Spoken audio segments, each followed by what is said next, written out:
ओम नमः शिवाय। गुरुर् ब्रह्मा गुरुर्विष्णु गुरुर्देवो महेश्वरा, गुरुर साक्षात परब्रह्मा तस्मै श्री गुरुवे नमः।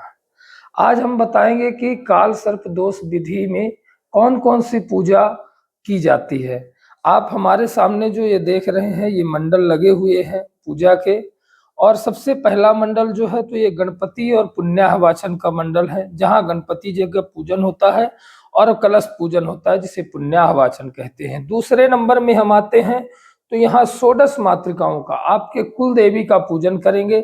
और कुल देवी का पूजन करने के पश्चात जो है तो हम यहाँ जो है तो अष्टभद्र भगवान की पूजा करते हैं। अष्टभद्र भगवान में 4 वेद और 4 उपवेदों की पूजा की जाती है।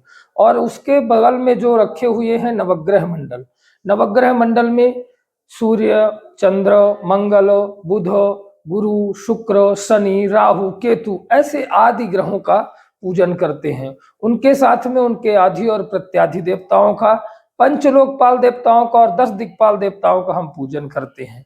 उनके बाद उनकी पूजा करने के बाद हम लास्ट में भगवान त्र्यंबकेश्वर जी की पूजा करते हैं।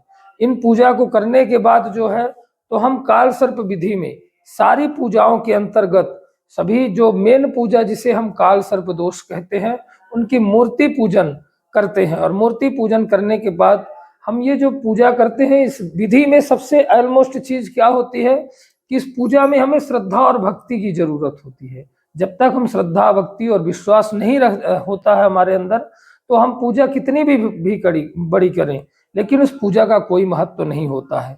तो त्र्यंबकेश्वर एक ऐसा पवित्र क्षेत्र है, ऐसी नगरी है जहाँ की ब्रह्मा, विष्णु, महेश तीनों एक साथ में ही हमें दर्शन प्राप्त कराते हैं। इसलिए हम ये त्र्यंबकेश्वर नगरी में जब भी आए तो काल सर्प दोष इत्यादि बहुत सारी विधियां होती हैं, जैसे पितृदोष, नारायण नागबली इत्यादि, ये सभी पूजन करने का बहुत बड़ा महत्व कहा गया है।